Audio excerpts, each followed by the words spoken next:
Hi, everybody. This is Silvio Canto in Dallas, Texas on Tuesday, April the 9th.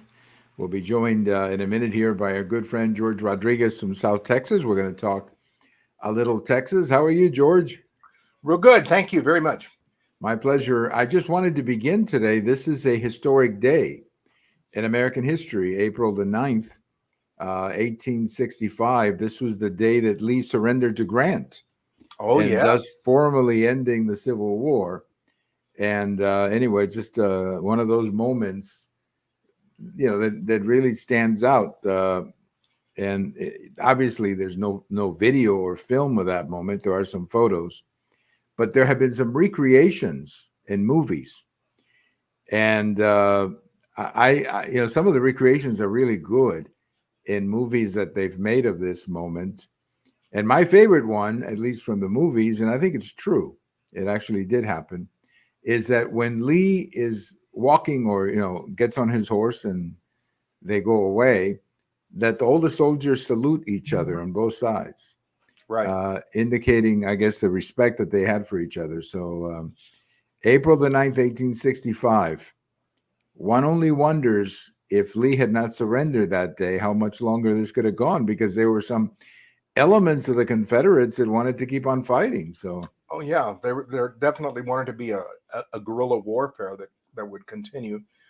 And, I've been to Appomattox, and I think the thing that struck me the most was how it ended in a very peaceful and uh, amicable manner.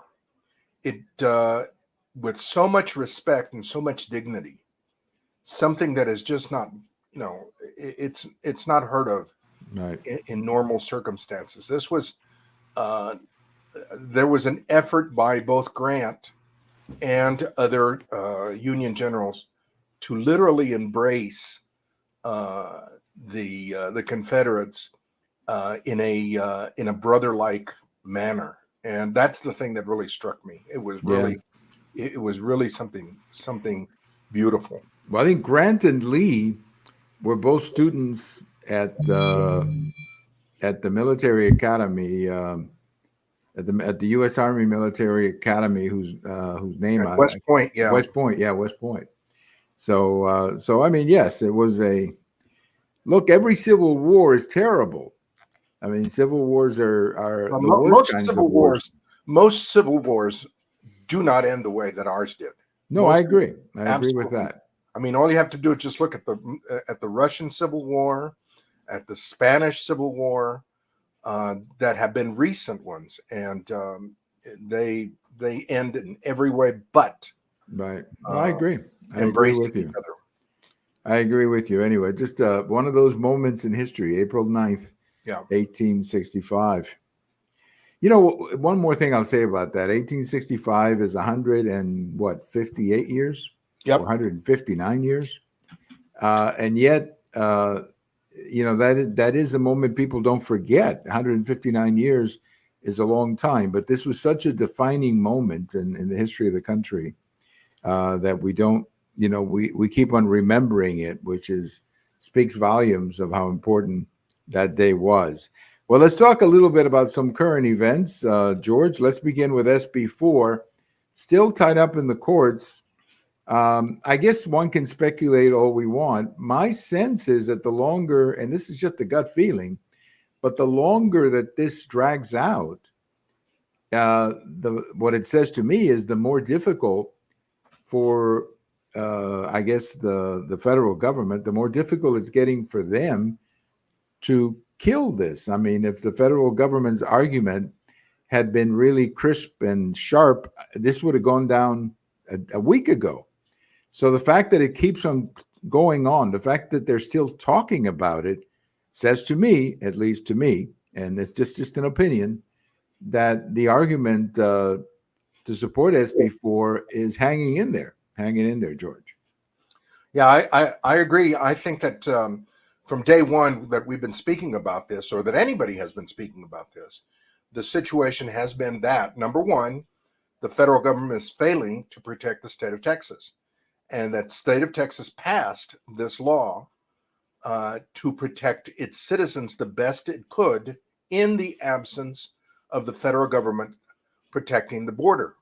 And it's going to really come down to the failure of the federal government doing its job, and what role a state has in doing in protecting its citizens.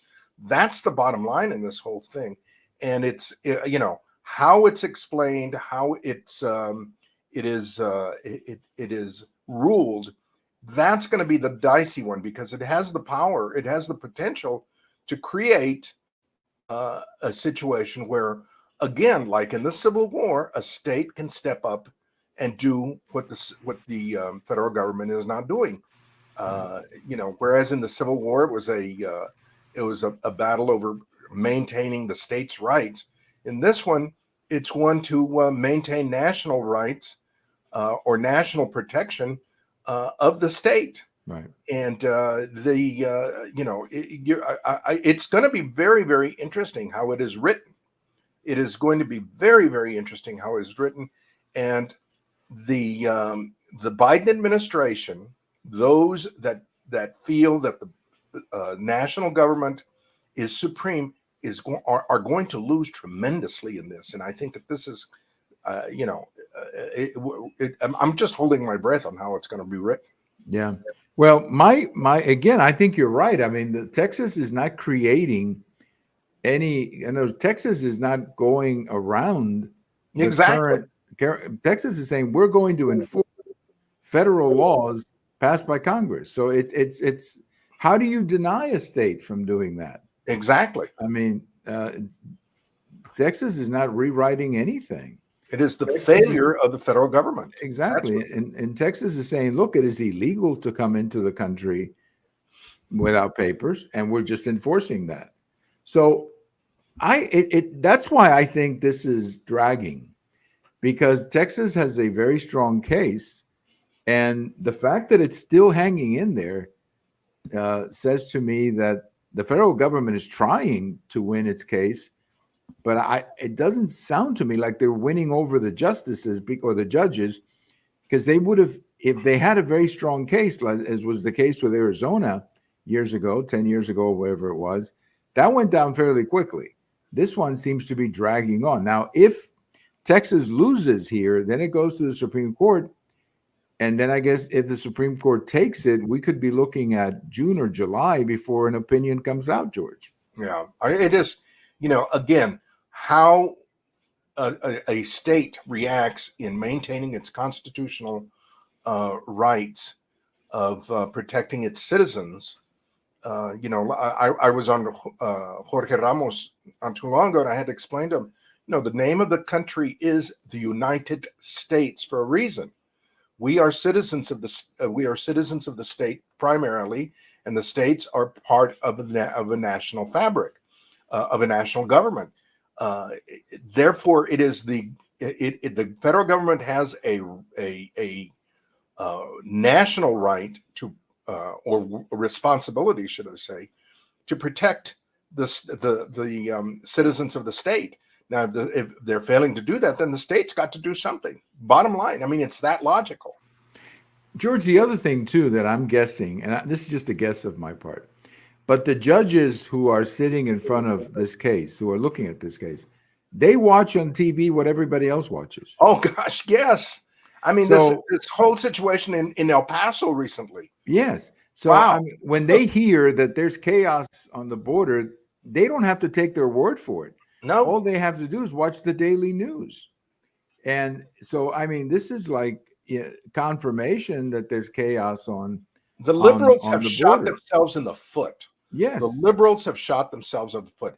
They, instead of changing the government the right way with the voters, with the states, they have wanted to do it in a roundabout fashion, in a Marxist way that I call it a Marxist way, where they push their will as best they can in roundabout manners, and it's failing. And now they are they're looking at the backlash. Now they're looking at a situation where it's coming back to haunt them. And I'm not sure how. I just don't think that they know how to react on this matter. No, I think so, and I think again these judges are torn because they see, they can read the Constitution, that they know that traditionally the border has been a federal prerogative, but they're looking at the news themselves every night, and it doesn't take a lot to persuade someone Right.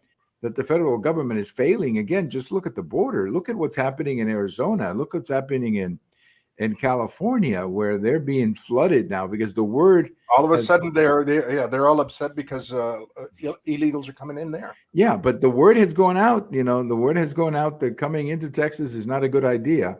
So now they're going the other way, and that's creating tremendous problems over there. So we'll keep an eye on it. But I don't know how it's going to go down, but I wouldn't be surprised if Texas wins because I think they have a very good case here. Now, speaking of someone who has not been very responsible or done his job, Secretary Mayorkas, as you know, was impeached. And the Senate apparently has finally decided to do what they're supposed to do, which is to hold a trial. And that's going to be a nightmare for the White House. Because once again, all this information is going to be in the news. And how does Mayorkas defend the border? I mean, that's a loser for this administration. So, you know what? It might be the best thing for Mayorkas might be to resign. Yes. And not put the country through this trial, because this trial is not going to be good for him, not going to be good for the administration. Now, he's going to survive it because they need 67 votes and they don't have them. They don't have 67 votes. But my goodness, just the exposure of this information. It's going to be it's going to be terrible PR for the Biden administration. Terrible PR. And they need to acknowledge that rather than to try to find people who will play the victim card. And because for every person that's going to say, well, I'm just trying to make a good,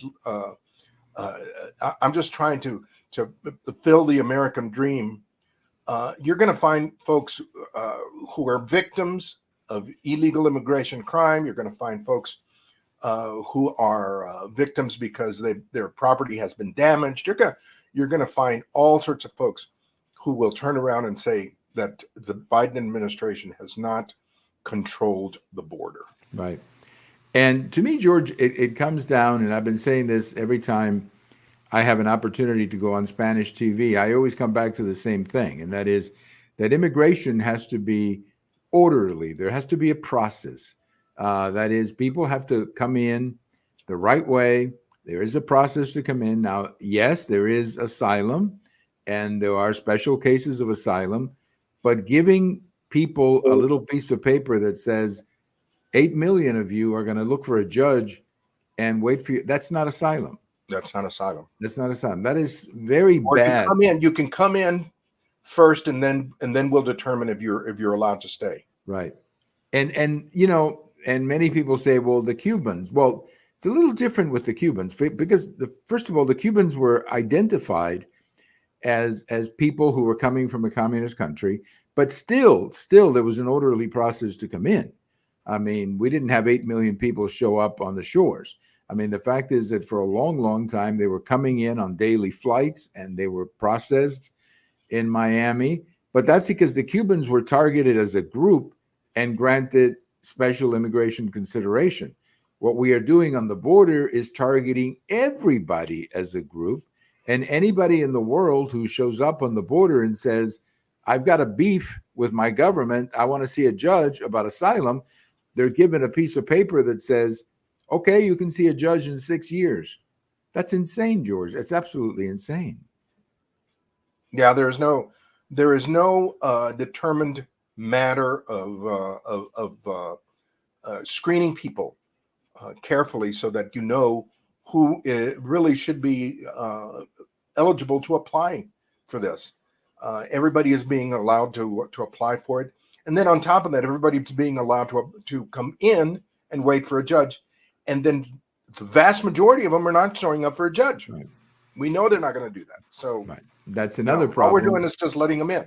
Right. And so that just doesn't make any sense at all. And then we're letting them in. The way we're letting them in, they cannot work legally because they don't have a work visa because they have not been approved by a judge. I mean, how in the world are you going to give a work visa to someone here who's waiting to see a judge? And then on the other hand, you've got people legally waiting to enter the country. And I mean, how do you do that? You can't do that. So, you've got these people coming in, they have no legal ability to work. Most of them are working where whatever they can do, probably under the table, most of them. I mean, it's just absolutely chaos. I mean, I actually feel sorry for some of these people because I think they were misled by the Biden administration to come to the border, Completely. and then they had to pay to come to the border. I mean, I feel terrible for them. If anybody has been victimized, it is these people, these migrants, so-called migrants that have been encouraged by the Biden administration to come in. And all it is that they have been political pawns in somebody's ideological plan to fundamentally change America. That's what it comes down to. Yeah. Well, whatever plan it was, I mean, the idea that you could bring 8 to 10 million people into a country in a disorderly way and hope that this was not going to be chaotic. I mean, I don't know what they were smoking in the White House when they came up with this one. Well, because this is crazy. I mean, this is just absolutely crazy. And look at, now you've got the mayor of Chicago saying that he needs 400,000 job permits. Well, good luck with that. Good luck with that. Really good luck with that. What's really interesting with all of that is that you still have these far leftist mayors that continue to want and demand more money, more job permits, more everything except closing the border, controlling the border. Right. None of them say anything about that. Well, but that again, I mean, that shows you how influential this crazy left wing, this open borders crazy left wing is over the Democrat Party, because you would think that if anybody understands the insanity of what President Biden is doing on the border, it would be these Democrat mayors, because they're living it directly. I mean, I just, when you look at California, and they have a $73 billion deficit. And they're giving out freebies, welfare. Yes. I mean, it just, and continuing to allow more people to come in. I mean, it's not like, they're, I don't hear anybody in the California government saying, let's stop, please, let's do something to control the border.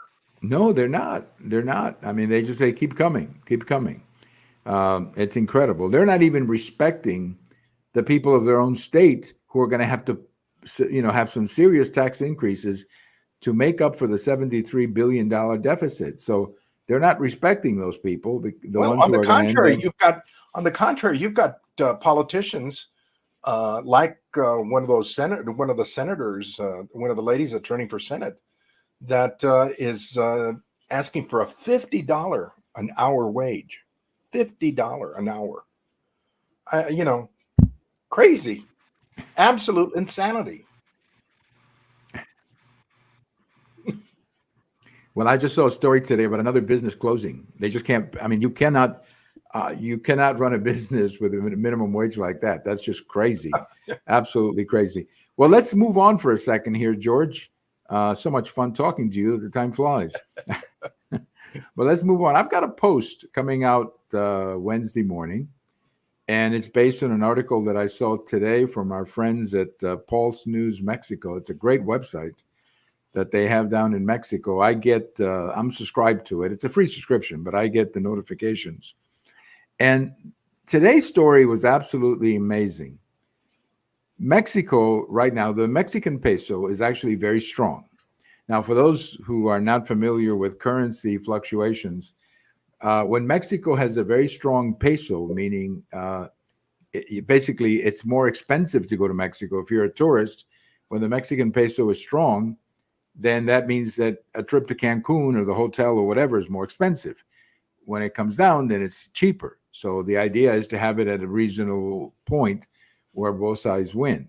But when Mexico has a peso that is very strong, their exports to the United States also become expensive. So it's a double-edged sword, really, for Mexico. And I happen to know from personal experience what it was like to go through a devaluation in Mexico. It's a traumatic moment for Mexico. But anyway, looking at the article and going through the article, I find out that one of the reasons that the peso is so strong is because of the $60 billion in remittances, George. $60 billion. With a B. With a B, yeah. Not M like Mary, B like Bob. Okay. I mean, we're talking big money, big money. 60 billion is a big amount of money. And this money, of course, we know how it works. It goes through families, but eventually it ends up in the central bank of Mexico, of course. And this is what's one of the reasons the peso is holding on so strong. And it just leads me to conclude that this could be a problem for Mexico, not just from the standpoint that Mexico becomes more expensive, George, but because Mexico becomes very vulnerable to the outside. I mean, basically, what if President Trump says we're going to tax your remittances, for example? What is Mexico going to do? It's been very, very interesting. It's been very, very interesting to watch Mexico's economy now since college, that I've known what was going on and watching it.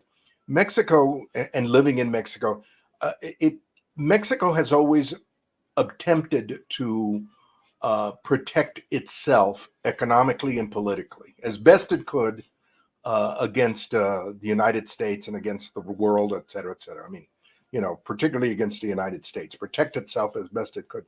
However, under AMLO doesn't seem to be protecting anybody or anything, and I'm not sure exactly.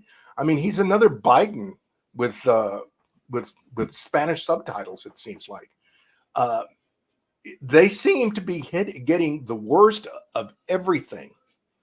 Not only crime and the cartels, but there was that other article that you shared with me regarding that they're having a hard time finding farm workers because that's amazing. All of the poor workers, all of the low wage, low skilled workers are moving north of the border, and leaving them. Well, who's going to pick their vegetables? Who's going to do that? I mean, they are in a bad shape. They are in bad shape. And I'm not sure. I mean, AMLO just doesn't seem to. Either he's purposely trying to wreck the nation, or he is so out of touch. It's not even funny. Well, it's probably a little bit of both, but don't overestimate being out of touch, because I think that he may not realize, just how bad his policies are. But the article about the farm workers is fascinating. They literally do not have enough people to pick up strawberries and whatever it is they pick up, and they export. That's the other thing too. Yeah. Exports are agricultural exports are a big part of Mexico. But so many of the things that Mexico does, so much of their employment is low skill. I mean, so much of it is, and something was bound to give if that low skill labor kept moving north. Right. And well, not only but this is the pact, the story about signing a pact with the devil, whatever the story is, because yes, I mean, they require these workers, but Mexico has also come to love the remittances. Yes. So it's a very difficult situation that they're in. So which is more important, the remittances they're sending back, the 60 billion that I just mentioned, or the fact that they can stay home and pick up strawberries because we need them? So what's more important? And I guess they decided to send them north for the remittances, but now they don't have enough workers. And then now you hear that they're talking, this is laughable, or at least it makes me laugh. It's sad, but it makes me laugh. Now they're talking about instituting a guest worker program to bring in people from Central America to pick up their strawberries. And I mean, I say strawberries, there's hundreds of things. Whatever. That they need to do, whatever. But it is fascinating. But in a sense, they made a decision, Trump. I mean, George, they made a decision somewhere along the way. I don't know when, but they made a decision that the remittances were stronger than having the workers at home. And now they're paying for it because now they don't have workers. I don't know. I mean, to me, it is just so convoluted and ridiculous. Those are the only two words that I can use with this situation with poor Mexico. Convoluted and ridiculous. That it's just, I'm not sure how they can, until they get rid of AMLO and reinstitute some type of national economy that puts Mexico first, they're in bad shape. They're in bad shape. And then, of course, they have to address the whole issue of what the cartels contribute to their economy. I mean, the cartels contribute a lot to their economy. Well, there are the only figures that I've seen on the drug business, and it's unofficial, of course, there's no official record of this, but one time I heard that it was around $30 billion. Yeah. That comes in because of the drug business. Now that I don't know about the human trafficking business, that's more recent. But anyway, to me, the scariest thing is that when you're getting remittances of that level, that a president of the United States could actually say, you know what, we're losing too much money here. You guys are sending too much money back home. We're going to put a tax on it. And that could really be damaging. If that happens, and I think that it probably will, if Trump is elected. I'm not sure if I should use the term reelected, but if Trump wins, and if there is a backlash, like I think there will be regarding the open border, a tax on remittance is something that's very, very real.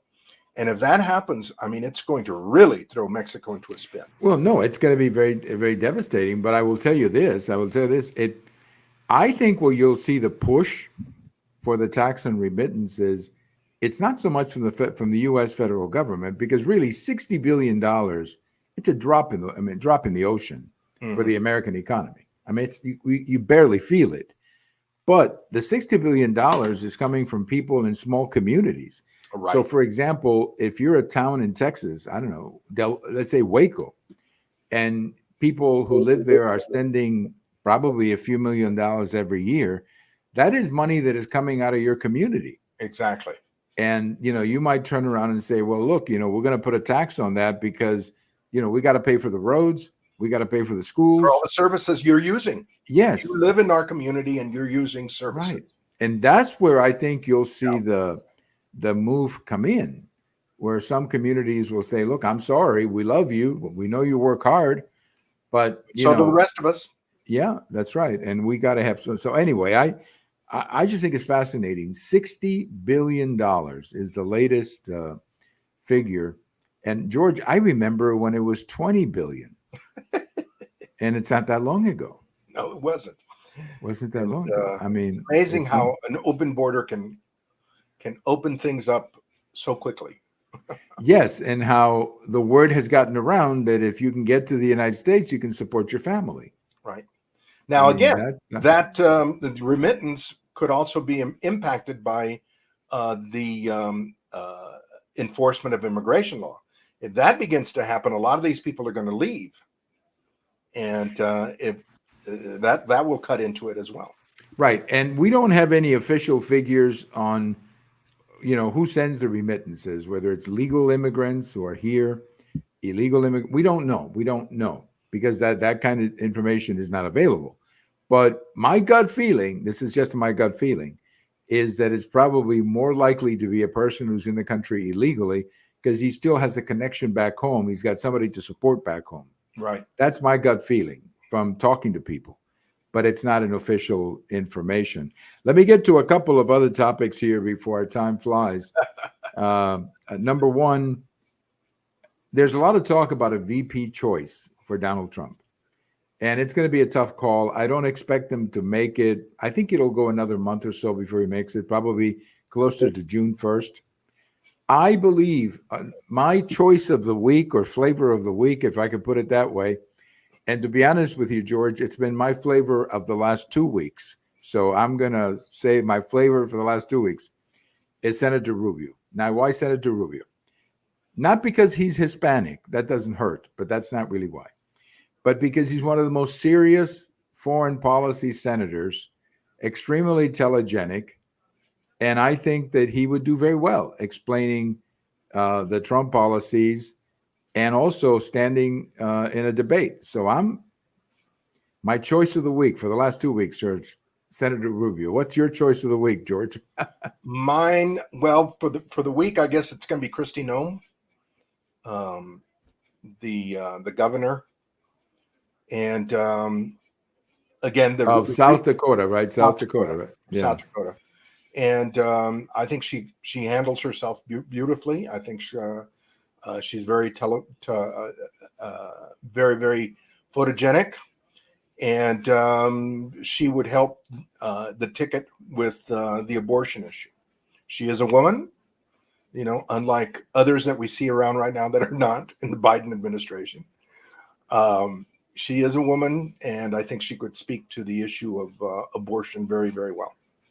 Okay, and of course, the issue of abortion has changed here dramatically in the last 24 hours because President Trump, as you know, came out and said that he supported whatever the states, exactly, which is what I support. Which is, I think all of us do.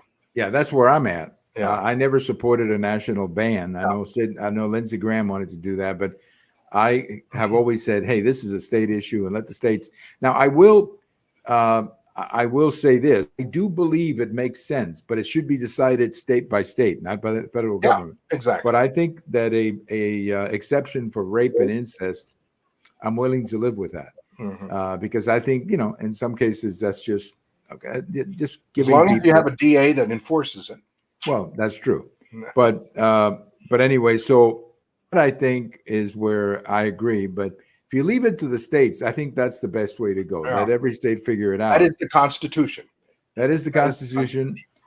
And but I think when President Trump did today, though, or yesterday, is that he took a big issue away from the Democrats because they were going to run against a national ban, and that ain't going to happen. Yep. I'm not sure what they can run on right now. I am not sure what they can run on other than January 6th. January 6th, and Trump is a dictator. Yeah, that's it. Trump's going to be a dictator. So Trump's going to be a dictator, but Joe Biden is going to go around the Supreme Court to give away money to college students. So I need to figure that out. All right, one last question or one last topic, quick one here. The latest RCP average has Senator Cruz +7 against Congressman Allred. I think that's a pretty fair number. I actually think that's how it's going to end up, about +7. How do you see it, George? What are you hearing? I think so too. Here in South Texas, the Democrats are stumbling all over themselves as to how to portray their party as being strong against Ted Cruz and his racism and anti-immigrant, while at the same time trying to portray themselves as being for border security. They're not able to do that. It is an absolute disaster that the Democrats have in their backyard, with everything from school choice to the gun ban. I mean, everything. Now they've got a candidate who wants to run towards the middle, and activists that don't want him to run towards the middle. So good luck with that. That's a big story. I'm glad you mentioned that, because that's the problem Allred is going to have. That the more he tries to be from the middle, the more he loses the people who are really running the party. So that's a good point. Volunteers. Yeah. And he's not going to have the same amount of money that Cruz had. No. I mean, that O'Rourke had back in 2018. He's not going to have any money like that. So that's the other. Yeah, he's not as well known. Not as popular as O'Rourke, and so therefore he's got to push his own agenda, and his agenda is just so tied up with the left Right. that A good point. That's a good point. you know, Well, the one thing that I will say, there is another wild card to this race, and that is how President Trump will do in Texas. yes. The latest, again, RCP average, for whatever that's worth. I tend to follow that one because it takes all the polls and creates an average so that you're not relying on one poll. But the latest one has Trump close to 10 points. Mm-hmm.